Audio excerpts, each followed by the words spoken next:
Good evening, everyone. I have the honor to participate and moderate this together with my dear professor, Dr. Maher Fauzi, this very important webinar that discusses and provides different modalities for the management of knee pain, either for acute pain or chronic knee pain. So let's get started with our dear professor, Dr. Mohamed Abd El Rouf. Dr. Mohamed is the head of Department of the Anesthesia and Surgical Intensive Care and the Pain Management, Faculty of Medicine, Cairo University, and he is also the chairman of the Egyptian Fellowship of the Pain Management. He will discuss how to prevent and reduce pain for post-operative knee surgery. So can you start, Dr. Mohamed, and share your screen? Thank you, Dr. Saad, for your effort. Thanks, Dr. Ahmed Zaghloul. My presentation now, we are doing millions of surgeries for the knee, so how we can prevent knee or minimize knee pain post-operatively. So after knee pain, can we prevent it and how we can prevent? So I will come with the answer. Pre-operatively, we have to use antidepressants 1 to 2 weeks before surgery, use pregabalins 1 to 2 days before surgery, and we don't allow patients with severe pain to enter and do operation. Try to control pain as much as you can before operation. Intraoperatively, spinal anesthesia with local anesthetics and opiates, the use of adductor canal catheter with genicular nerve injections, multimodal analgesia using whatever you can, magnesium, lidocaine, dexmedetomidine, NSAIDs, opiates, or even ketamine. In the early post-operative, we have to continue the use of adductor canal catheter with multimodal analgesia using again magnesium, lidocaine, dex, non-steroidals, opiates, and ketamine. Late post-operatively, TCAR therapy, the non-invasive second-generation radiofrequency, genicular nerve injections to control pain after surgery. So to discuss all these points, this is the answer of my presentation. Let's start covering this point. Knee surgery, a lot of publication discussed about knee and pain. Painful knee is not uncommon after total knee replacement and can be treated by arthroscopic debridement. Does the anesthetic technique really matter for total knee arthroplasty? The answer, poor pain control rather than anesthetic technique influences the outcome after total knee. So knee surgery is associated with extreme severe pain. This severe pain of 2 types, both nociceptive and neuropathic types. And this is because the knee is highly innervated organ, receiving anterior innervation from the femoral obturator and even from lateral cutaneous nerve. Posteriorly, it is highly innervated from the sciatic, receiving a lot of genicular nerves that supply the knee. Number 3, the main presentation for knee surgery is pain. So this might exaggerate the pain. The most important thing that the total knee replacement surgery is one of the most painful procedures.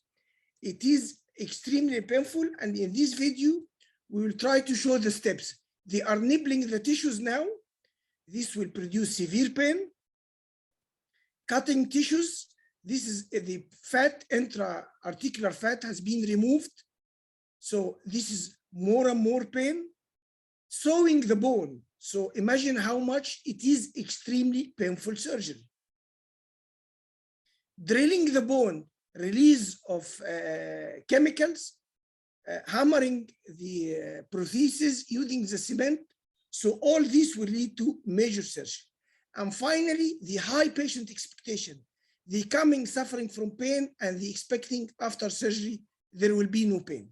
So the nociceptive pain is usually treated by all anesthesiologists, but the neuropathic component is not properly treated by all, although oral preoperative pregabalin, gabalin, and selective serotonin uptake inhibitors, intraoperative, the use of intravenous magnesium, ketamine, and lidocaine, all can affect the neuropathic pain.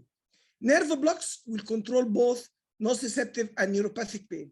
So we conclude that we are expecting a very severe post-operative pain of both neuropathic and nociceptive component occurring in the whole perioperative period. So to control it, the preoperative component, we said it before, antidepressants, pregabalin, and pain control.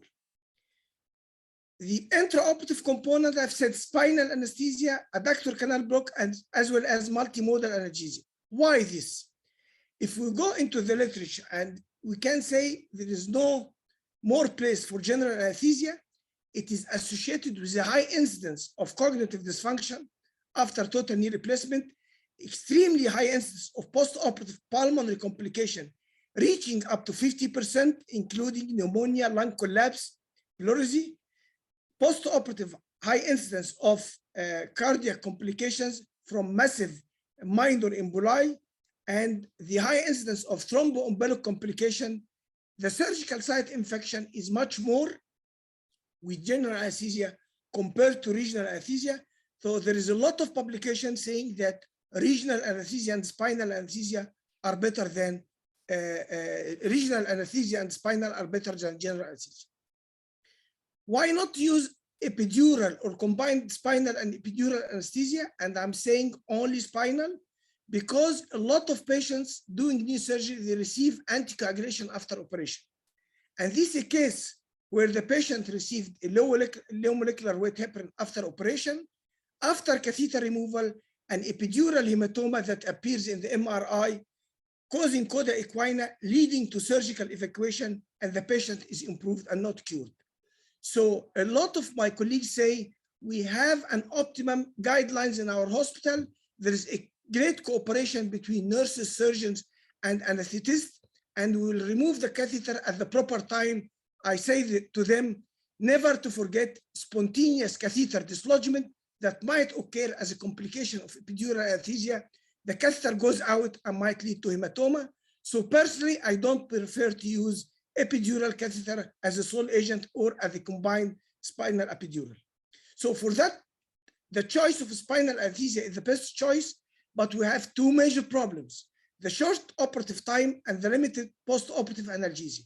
To solve that problem, a lot of adjuvant has been added to local anesthetics. Morphine and fentanyl are the ideal standards commonly used in all centers.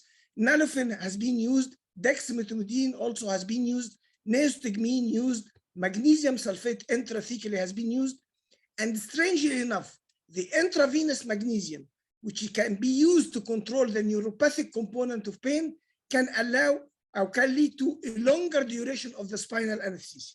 So the solution of the short operative time has been solved. But again, we still have the problem of the limited post-operative analgesia. So this shifts us into the types of blocks. And we know that the femoral nerve block is the cornerstone for the management of knee pain after surgery. Why femoral nerve block? It causes analgesia in 85% of the population. We can do it at 5 sites: at the lumbar plexus, at where the femoral nerve obturator and lateral cutaneous nerve of the thigh are blocked, at the femoral triangle, femoral nerve is blocked, very close in femoral 3-in-1 or fascia iliaca, the femoral obturator and lateral cutaneous nerve of the thigh can be blocked. The problem here that both the sensory and the motor component of the femoral nerve will be blocked. So patient is going to fall, despite we put a notification above the patient over his bed, don't walk, but usually they are a geriatric population. They feel they would like to micturate, they stand, go, and they fall down. The other two places, the adductor canal and the distal third of the thigh. In the adductor canal, we block the saphenous nerve, the sensory component, with only one branch is nerve to vastus medialis, and the sensory supply from other nerves, the obturator, whether anterior or posterior division. So these are the common two sites we are doing the block, and the adductor canal now is the mainstay to do our blocks. Membrane, and underneath, inside the canal, the femoral artery, the femoral vein, the saphenous nerve and nerve to vastus medialis. Above it, the sartorius. Between the vasto-adductor membrane and the sartorius, there is a subsartorial plexus. So if you put your local anesthetic in the adductor canal, you got a very fast block as if it is the spinal. If you put your local anesthetic above the adductor canal, above the vasto-adductor membrane, I mean it is delayed onset as if it is an epidural. Usually we put the transducer horizontally, but personally I put it in oblique. This facilitates the catheter insertion very easily without changing the ultrasound image. Here, as we see, the only motor nerve has been blocked is the nerve to vastus medialis. And in one of the studies showed that the nerve to vastus medialis represent only 80% of the power. So if the patient walks, he can walk without any problem because he only lost 8% from the power of the vastus medialis. For that reason, we say that adductor canal block is a motor sparing block.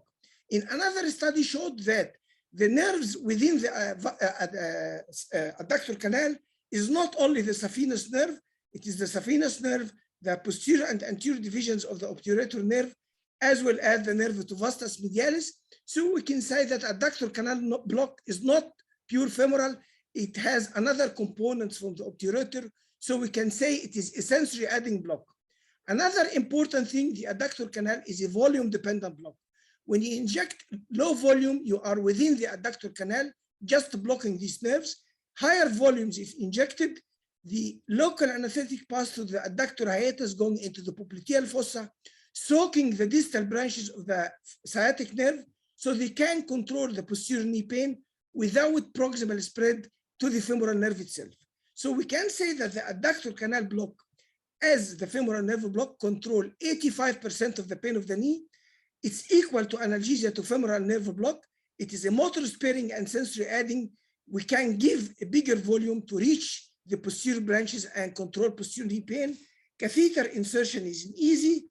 And if you plan from the beginning to do anterior sciatic nerve block, you can do it from the same approach, but just changing the probe of ultrasound. But still, it has two complications. Proximal spread, a publication showed that injection of local anesthetic can spread both proximally and both distally. And we use the EDI and we see both proximal spread, although it is minor.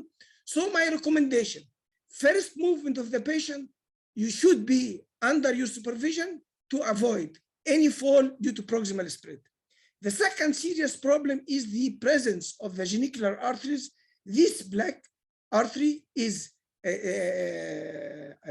one of the genicular branches.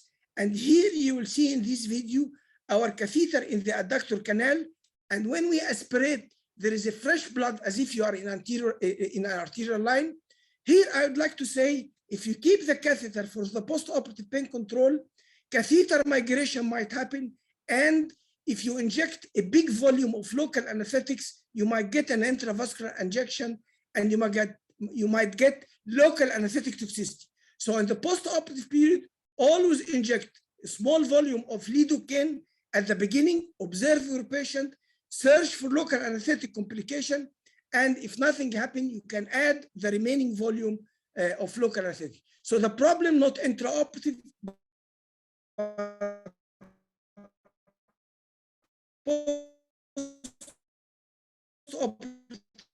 for serious complication. The last place to block the femoral nerve is the distal thigh, and here block just the vastus medialis muscle and sartorius muscle, and here we will can start. So the take care that the catheter in the adductor canal is could produce local anesthetic toxicity from intra-articular injection into genicular arteries. Be cautious in the post-operative period. The selected saphenous nerve in the distal third, the saphenous nerve between sartorius and vastus medialis, and here we'll find two structures, the saphenous nerves and the adductor tendon. And if you see hyperechoic structure, most probably this is the adductor tendon because saphenous nerve is too small. We usually use a fenestrated needle to inject part of the local anesthetic in the vastus medialis and part in the sartorius muscles and past in the plane in between, but still you can a classic spinal needle. So we can say that the femoral nerve block is the ideal nerve for total knee. Adductor canal block is the optimum site with catheter insertion, but distal saphenous nerve can be used in selected cases. So now this is why this is our intraoperative protocol. spinal, adductor canal block, and genicular injection with multimodal analgesia. Posterior knee pain is still a major problem because adductor canal covers the anterior knee pain. So to solve it, we can use either sciatic nerve block, but it can produce ankle drop with delayed ambulation. And here a publication is about that. The second is the multimodal systemic analgesics, the high pack or the distal adductor canal block, or the high volume proximal adductor canal block. A lot of studies, a cadaveric study injecting 10 milliliter dyes. So the dye will soak the terminal minute branches without affecting the sciatic nerve. Here, another cadaveric study using 20 mL, they soak the minor branches, not the sciatic nerve itself. A clinical study showed that spread of injectate will add to analgesia following adductor canal block. The final is the IPAC, where we're injecting local anesthetic between popliteal artery and knee capsule. Here the popliteal artery, and here the knee capsule. So local anesthetics are here in between the popliteal artery and knee capsule. They are very far from the sciatic nerve itself. So you're expecting anesthesia or analgesia without foot drop due to sciatic nerve block. But again, be cautious. Local intra-articular technique or high volume local intra-articular technique, you are injecting a big volume, whether intra or extra-articular.